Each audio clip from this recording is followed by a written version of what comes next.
नमस्कार, मैं हूं पंकज श्रीवास्तव। सत्य हिंदी के खास कार्यक्रम सुनिए सच में आपका स्वागत है। आज बात करेंगे देश और देशभक्ति की। क्या स्वतंत्रता सेनानियों की तस्वीर जलाने, उनके चित्र पर कालिख पोतने वालों को आप देशभक्त कह सकते हैं? अगर नहीं तो आजादी की पहली जंग के नायक, जिनका झंडा उठाकर रानी लक्ष्मीबाई शहीद हुई, ऐसे आखिरी मुगल बादशाह बहादुर शाह जफर की तस्वीर जलाने और उस पर कालिख पोतने वालों को देशद्रोही क्यों ना कहा जाए?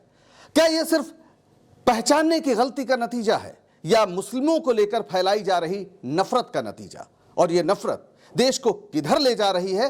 बात करेंगे इन तमाम सवालों पर, जिनका जवाब जानना हमारे और आपके लिए बेहद जरूरी है, ताकि देशभक्त की चाशनी में लपेटकर कोई हमें जहर ना खिला सके। तो शुरू करते हैं इन शर्मिंदा करने वाली तस्वीरों से। ये तस्वीरें आप देखिए, पुणे की तस्वीरें, ये पिछले महीने की यानी मार्च की हैं।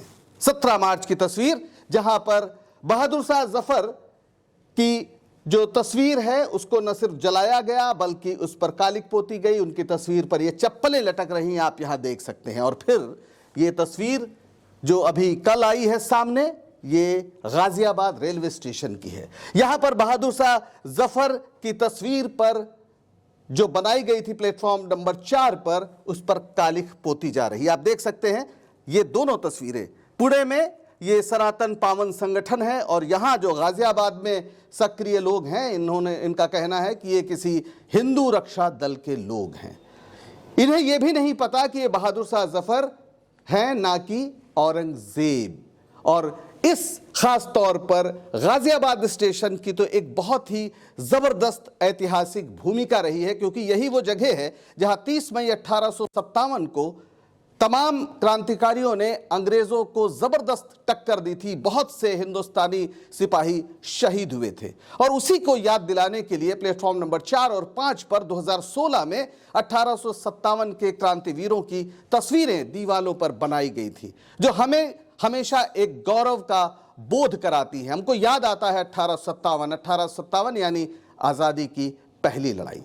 और आजादी की पहली लड़ाई के महानायक थे बहादुर शाह जफर। लेकिन इस समय जिस तरह का अभियान चल रहा है औरंगजेब के नाम पर, लोग इतने अंधे हो गए हैं कि जफर पर ही इन्होंने गुस्सा निकाल दिया। ये लोग बात बात में इतिहास की बात करते हैं, लेकिन इतिहास का का खा गा भी इन्हें नहीं मालूम। या फिर सांप्रदायिक राजनीति ने इनके मन में मुसलमानों के लिए इतना जहर भर दिया है कि हर धाड़ी वाला इन्हें दुश्मन नजर आता है, चाहे उसने हिंदुस्तान के लिए अपने खून का हर कतरा बहा दिया हो। यह सिर्फ बहादुर शाह का अपमान नहीं है, यह उन तमाम शहीदों का अपमान है जिन्होंने कुर्बानियों की मिसाल कायम की है। जरा इन तस्वीरों को गौर से देखिए। नाना साहब पेशवा, रानी लक्ष्मीबाई, तात्या टोपे, वीर कुंवर सिंह, ये 1857 के प्रतीक चेहरे हैं और इनका जब भी नाम आता है हम फख्र से अपना सिर उठा लेते हैं। लेकिन क्या हम भूल गए कि इनके हाथ में झंडा किसका था? इन सब के हाथ में बहादुर शाह जफर का झंडा था। अंग्रेजों को देश से निकालकर बहादुर शाह जफर को भारत सम्राट बनाने के लिए ये लड़ रहे थे। 42 साल के आखिरी मुगल बादशाह बहादुर शाह जफर तब लाल किले में ईस्ट इंडिया कंपनी के बंधक की तरह थे। लेकिन जब कलकत्ता से लेकर मेरठ तक के बागी सिपाही दिल्ली पहुंचे तो उनकी बूढ़ी हड्डियों में जोश जाग उठा। उन्होंने विद्रोह की कमान अपने हाथ में ले ली। उस समय जो ऐलान नामा उनके नाम से जारी किया गया था, उस पर आज गौर करना बेहद जरूरी है, ताकि समझ में आ जाए कि रानी लक्ष्मीबाई, तात्या टोपे, वीर कुंवर सिंह, नाना साहब पेशवा क्यों बहादुर शाह जफर का झंडा लेकर क्रांति के लिए निकले थे और शहीद हुए थे। ये पढ़िए आप ऐलाननामा, और इस ऐलाननामे में क्या कहा गया है आप खुद पढ़िए। खुदा अब यह नहीं चाहता कि तुम खामोश रहो, क्योंकि उसने हिंदुओं और मुसलमानों के दिलों में अंग्रेजों को अपने मुल्क से बाहर निकालने की ख्वाहिश पैदा कर दी है। और खुदा के फजल और तुम लोगों की बहादुरी के प्रताप से जल्दी ही अंग्रेजों को इतनी कामिल शिकस्त मिलेगी कि हमारे इस मुल्क हिंदुस्तान में उनका जरा भी निशान न रह जाएगा। हमारी इस फौज में छोटे और बड़े की तमीज भुला दी जाएगी और सबके साथ बराबरी का बर्ताव किया जाएगा, क्योंकि इस पाक जंग में अपने धर्म की रक्षा के लिए जितने लोग तलवार खींचेंगे वे सब एक समान यश के भागी होंगे। वे सब भाई भाई हैं। उनमें छोटे बड़े का कोई भेद नहीं है। इसलिए मैं फिर अपने तमाम हिंदी भाइयों से कहता हूं, उठो और ईश्वर के बताए हुए इस परम कर्तव्य को पूरा करने के लिए मैदान जंग में कूद पड़ो। आप यहां कुछ चीजों पे गौर करिए। इस ऐलान में हिंदुओं और मुसलमानों को भाई भाई कहा गया है। यही नहीं, सबको बराबरी का मान देने की बात भी कही गई है। ये भावी भारत सम्राट अगर क्रांति सफल होती, उनका ये ऐलान था।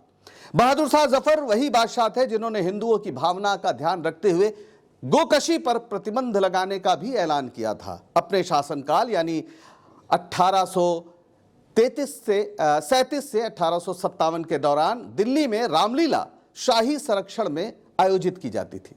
आला दर्जे के शायर बहादुर शाह जफर ने अकबर की सुलह कुल की नीति याद दिला दी थी, जिससे फूट डालो राज करो की नीति पर चलते हुए हिंदुस्तान को गुलाम बनाने वाले अंग्रेज सबसे ज्यादा डरते थे। अफसोस कि वो क्रांति असफल रही और हुमायूं के मकबरे में शरण लिए आखिरी मुगल बादशाह को अंग्रेजों ने गिरफ्तार कर लिया। उस दुख भरी दास्तान की इस तस्वीर को आप देख सकते हैं। बहादुर शाह जफर इस हालत में एक सफेद चोगे में, ये वो जफर हैं जिनके पुरखों ने कभी ईस्ट इंडिया कंपनी को इस देश में व्यापार करने की, कारोबार करने की इजाजत दी थी, लेकिन अंग्रेजों ने उन्हें गिरफ्तार कर लिया, तमाम उनके परिजनों के साथ हुमायूं के मकबरे से। और यही नहीं, अंग्रेजों ने बहादुर शाह जफर के बेटे मिर्जा मुगल, मिर्जा खिज्र सुल्तान और पोते मिर्जा अबू बकर को गोली मार दी। तारीख थी 22 सितंबर और दिल्ली के जिस गेट के पास कैप्टन हडसन ने उन्हें गोली मारी थी, अब उसे हम खूनी दरवाजे के नाम से जानते हैं। ये वो खूनी दरवाजा है, लोग इसके करीब से गुजरते हैं लेकिन शायद उन्हें याद नहीं आता कि ये खूनी दरवाजा क्यों है।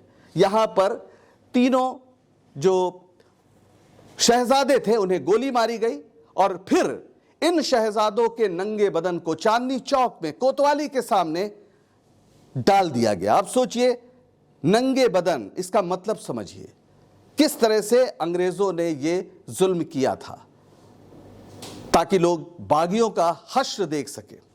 लेकिन लोग तो लोग हैं, उन्होंने एक किंवदंती रच दी। इतिहास के स्रोत तो गोली मारने की बात ही करते हैं, लेकिन लोक में प्रचलित है कि इन शहजादों का सिर काटकर बहादुर शाह जफर के सामने पेश किया गया और उस बूढ़े बादशाह ने उन्हें देखकर कहा कि मुगलिया खानदान के वारिस अपने बाप के सामने ऐसे ही सुरखुरू होकर आते हैं। इस विद्रोह में मुगल शहजादे 29 मुगल शहजादों को अंग्रेजों ने या तो गोली मारी या फांसी पर चढ़ाया। खानदान के दर्जनों को काला पानी दिया गया। लाल किले के पास की बस्ती को तोप के गोलों से उजाड़ दिया गया और लाल किला लूट लिया गया, बुरी तरह लूट लिया गया। आज वहां टिकट लगता है, सरकार को राजस्व मिलता है, पर जो लोग अंग्रेजों का साथ दे रहे थे उनके महल उनके पास सुरक्षित है। बहरहाल बहादुर शाह जफर का इसके बाद क्या हुआ ये भी जान लीजिए। ये तस्वीर एक बूढ़े बादशाह की, किस तरह से अशक्त अपने बिस्तर पर पड़े हुए हैं, हुक्का है उनके पास और आंखों में एक बेनूरी है, उम्र काफी है, बीमार है, मुकदमा चलाया इसी हालत में। और इसी हालत में उन्हें बार बार इजलास में लाया जाता था, यानी अंग्रेजों का जो नाटक था उसमें। आप सोचिए, जो बहादुर शाह जफर भारत के बादशाह थे, 1830 के आसपास तक खुद अंग्रेजों के सिक्के में यह लिखा जाता था कि वो दरअसल मुगल बादशाह के इजाजत से यहां पर हैं। वो आज बादशाह जफर को बागियों का सरगना बताकर उन पर मुकदमा चला रहे थे और फिर उन्हें देश निकाला दे दिया गया। सर्वोच्च प्रतीक थे 1857 की क्रांति के बहादुर शाह जफर, लेकिन उन्हें फांसी देने की हिम्मत अंग्रेज जुटा नहीं पाए, क्योंकि वो जानते थे कि इसका बहुत उल्टा असर देश पर हो सकता है। कुछ भी हो, वो आखिरी मुगल बादशाह थे, आखिरी मुगल थे, लेकिन देश की जो स्वायत्तता थी, जो इसकी कहा जाए कि सॉवरेनिटी थी, संप्रभुता थी, उसके भी वो प्रतीक थे। और बहादुर शाह जफर को रंगून निर्वासित कर दिया गया। अफसोस में डूबे इस बादशाह ने कहा, कितना है बदनसीब जफर दफन के लिए, 2 गज जमीन भी न मिली कुए यार में। और वो बहादुर शाह जफर अभी भी रंगून में दफन हैं। उनकी वहाँ पर दरगाह है, उनका ये मज़ार है और आपको जानकर शायद आश्चर्य होगा। इस तस्वीर को गौर से देखिए, दरगाह ऑफ बहादुर शाह और यहाँ पर ये मज़ार। ये गेट किसने बनवाया? अगर मैं आपको नाम बता दूं तो जो दंगाई जफर की तस्वीर पर कालिख पोत रहे हैं वे दहल जाएंगे। वो नाम है देशभक्ति के शिखर पुरुष का। जरा इस तस्वीर को देखिए। ये तस्वीर नेताजी सुभाष चंद्र बोस जो रानी लक्ष्मीबाई रेजिमेंट की सलामी ले रहे हैं, साथ में कैप्टन लक्ष्मी सहगल। ये सुभाष चंद्र बोस थे जिन्होंने बहादुर शाह जफर के इस मज़ार पर एक गेट बनवाया था और उन्हें सलामी दी थी। आज़ाद हिंद फौज के सैन्य अभियान के बीच नेताजी सुभाष चंद्र बोस 26 सितंबर 1943 को रंगून पहुंचे और वहां हिंदुस्तान की आज़ादी की पहली लड़ाई के अंतिम योद्धा सम्राट बहादुर शाह जफर के मज़ार पर श्रद्धांजलि देना नहीं भूले और उन्होंने कुछ ऐसा किया जिसे जानना बेहद जरूरी है। इस मौके पर नेताजी ने बहादुर शाह जफर के मज़ार पर 50,000 रुपए का नजराना चढ़ाया और जफर के उस मशहूर शेर का अनुवाद भी वहां पर पढ़ा, जिसमें उन्होंने कहा था कि गाजियों में बू रहेगी जब तलक ईमान की, तख्ते लंदन तक चलेगी तेग हिंदुस्तान की। ये वहां पर सुभाष चंद्र बोस ने बाकायदा पढ़ा और इस तरह से अंतिम मुगल सम्राट बहादुर शाह जफर के एक अधूरे सपने को पूरा करने की कसम ली। ये कसम थी हिंदुस्तान को आजाद कराने की। ये जब तक ये जो अभी आपको मैंने बताया उसमें ये जो इसका आप ये भी जान लीजिए कि ये कहाँ से लिया है। ये पेज 82 है, खंड 12, नेताजी संपूर्ण वाङ्मय, प्रकाशन विभाग, भारत सरकार। तो ये पूरी तरीके से जो आपको बताया जा रहा है ये इसका स्रोत खुद भारत सरकार का प्रकाशन है। अब एक और इसी संपूर्ण वाङ्मय से नेताजी के वो भी देखिए। अक्सर लोग मुगलों पर सवाल उठाते हैं, लेकिन नेताजी सुभाष चंद्र बोस क्या कहते हैं? अशोक के करीब 1000 साल बाद भारत एक बार फिर गुप्त सम्राटों के राज्य में उत्कर्ष के चरम पर पहुंच गया। उसके 900 साल बाद एक बार फिर भारतीय इतिहास का गौरवशाली अध्याय मुगल काल में आरंभ हुआ। इसलिए ये याद रखना चाहिए कि अंग्रेजों की यह अवधारणा कि हम राजनीतिक रूप में केवल उनके शासनकाल में ही एक हुए, ये पूरी तरह गलत है।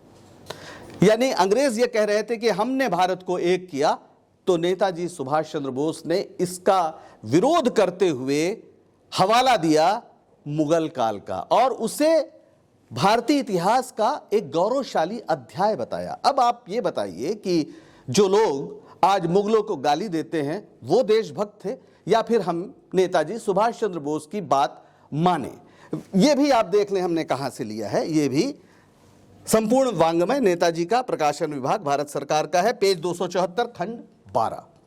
ये नेताजी सुभाष चंद्र की बोस की जो समझ थी मुगल काल के बारे में और बहादुर शाह जफर के बारे में, जिनकी तस्वीर पर आज लोग कालिख पोत रहे हैं। दरअसल नेताजी ऐसा हिंदुस्तान चाहते थे जहां हर धर्म के लोग सम्मान के साथ एक साथ रह पाए। वे सांप्रदायिक राजनीति के खिलाफ पूरी ताकत से जीवन भर लड़ते रहे। वे जानते थे कि मुगलों ने इस देश को कितनी ऊंचाई दी थी। औरंगजेब के समय तक पूरी दुनिया की कुल अर्थव्यवस्था में 30% हिस्सा भारत का था और वो यूं ही नहीं था। अकबर के समय सुलह कुल की नीति चली। मुगल साम्राज्य को ताकत देने वाले राजपूत राजाओं की पूरी श्रृंखला थी। उस समय यूरोप के किसी देश का सम्राट ये कल्पना नहीं कर सकता था कि उसका सिपहसालार किसी दूसरे धर्म या पंथ का होगा। लेकिन भारत में अकबर के सिपहसालार मान सिंह थे तो औरंगजेब के मिर्जा राजा जय सिंह और जसवंत सिंह। उधर राणा प्रताप की ओर से हकीम खां सूर कमान संभालते थे तो शिवाजी की ओर से इब्राहिम खां और दौलत खां जैसे जाबाज सेनानायक युद्ध लड़ते थे। निश्चित ही उस दौर के शासक सेकुलर नहीं थे, न तब लोकतंत्र था। इसलिए उस समय की तमाम अच्छी बुरी घटनाओं को आज के तराजू पर तौलना या तो मूर्खता है या शातिरपन। यह इतिहास का ऐसा कुपाट है जो भविष्य को बर्बाद कर देगा। हैरानी की बात यह है कि ऐसा संवैधानिक पदों पर बैठे लोग भी करते हैं। पिछले दिनों यूपी के मुख्यमंत्री योगी आदित्यनाथ ने क्या कहा था, जरा ये भी सुन लीजिए। मुगलों ने मंदिर तोड़े, आज उनके वंशज रिक्शा चला रहे हैं। ये सीएम योगी आदित्यनाथ का बयान है, लेकिन क्या सचमुच यही सच है? मंदिर तो औरंगजेब के अलावा भी तमाम शासकों ने तोड़े, उनको कैसे भूल गए? बंगाल के शासक शशांक ने तो बोध गया का पवित्र बोध वृक्ष कटवा दिया था। पुष्यमित्र शुंग ने हजारों बौद्ध मठों को तोड़ा और एक बौद्ध भिक्षु के सर की कीमत 1 स्वर्ण मुद्रा घोषित कर दी। कश्मीर के राजा हर्ष ने मंदिर तोड़ने के लिए बाकायदा विभाग बना रखा था। चोल और चालुक्य शासकों में तमाम जब युद्ध हुए तो जैन और शैव मंदिर तोड़े गए। मराठों ने श्रृंगेरी मठ को लूटा। यह सब प्राचीन और मध्ययुगीन सम्राटों की हकीकत थी। फिर केवल औरंगजेब को चुनना, इसके अलावा क्या है कि आधुनिक युग को मध्ययुगीन बर्बरताओं में डुबो दिया जाए। सच्चाई यह है कि अगर बहादुर शाह जफर ने क्रांति का साथ देने के बजाय अंग्रेजों का साथ दिया होता तो आज लाल किला उनके वंशजों से जगमगा रहा होता, जैसे देश के तमाम किले उन लोगों के वंशजों से जगमगा रहे हैं जिन्होंने अंग्रेजों का साथ दिया। आखिर ग्वालियर का किला तो उनके वंशजों के पास ही है जिन्होंने रानी झांसी की जान लेने में अंग्रेजों की मदद की। याद है आपको ना सुभद्रा कुमारी चौहान की वो अमर पंक्तियां, अंग्रेजों के मित्र सिंधिया ने छोड़ी राजधानी थी, खूब लड़ी मर्दानी, वो तो झांसी वाली रानी थी। अब जरा इस तस्वीर को भी देख लीजिए। ये 1911 का दिल्ली दरबार है।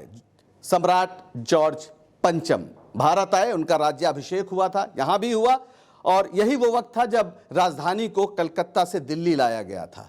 और उस समय जो देशी राजा थे तमाम, उन्होंने चापलूसी की सारी हदें पार कर दी थी। एक तस्वीर देखिए, ये लोग किस तरह से खड़े हैं। सबको इनाम चाहिए था, मेडल चाहिए था। इस देश के सारे राजा महाराजा, राजकुमार लगाए गए थे जो राजा और रानी का चोगा उठाकर चल रहे थे। कोर्निश करने के लिए ये लोग मरे जा रहे थे। इस दरबार में वे सभी थे जो आज गर्व से खुद को नवाबों का या राजाओं का वंशज कहते हैं। राजा साहब, कुंवर साहब, नवाब साहब, शहर शहर में आपको ऐसी कोठियां मिल जाएंगी। कश्मीर से कन्याकुमारी तक उनकी गद्दारी के किस्से फैले हुए हैं। लेकिन योगी आदित्यनाथ को मुगल बच्चों का रिक्शा चलाना दिख रहा है जिन्होंने अपना सिर देश के लिए कटा दिया। शायद इसीलिए नेताजी सुभाष चंद्र बोस ने समय रहते एक चेतावनी दी थी जिसे आज फिर से याद करना जरूरी है। वो दिन था 12 मई 1940। बंगाल के झाड़ग्राम में एक भाषण दिया था नेताजी ने, जो 14 मई को आनंद बाजार पत्रिका में छपा। क्या कहा था नेताजी ने? नेताजी ने कहा, हिंदू महासभा ने त्रिशूलधारी सन्यासी और सन्यासिनियों को वोट मांगने के लिए जुटा दिया है।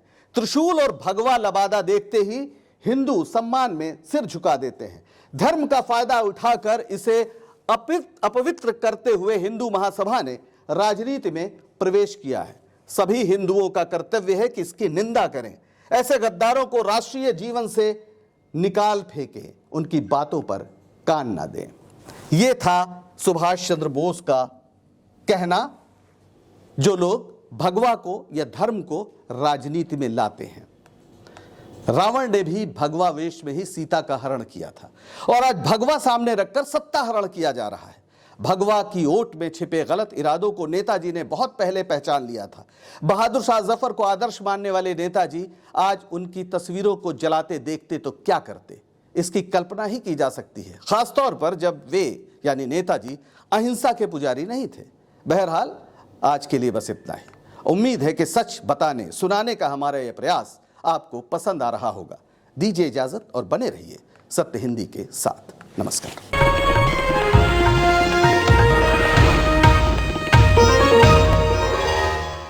Copyright disclaimer under Section 107 of the Copyright Act 1976. Allowance is made for fair use for purposes such as criticism, comment, news reporting, scholarship, and research. Fair use is a use permitted by copyright statute that might otherwise be infringing.